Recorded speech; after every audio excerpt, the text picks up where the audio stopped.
ही है।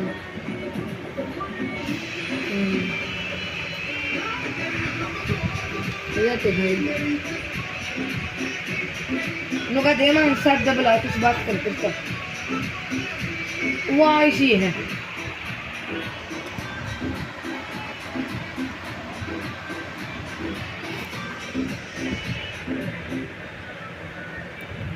जैस्मिन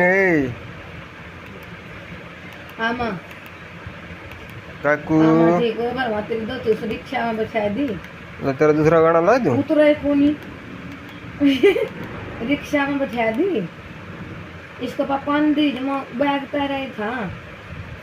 गली में आधा पौना घंटा फिर आके ले आया इसने बस वो तो पक्षी तो पकड़ा तो बैठी रहा आराम का और फिर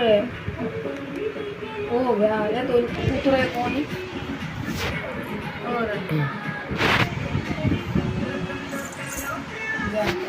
और सारे बैठे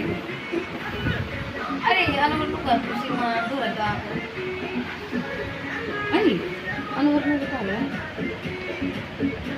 कोई ना अरे अनवर ने बता लिया मुझे यार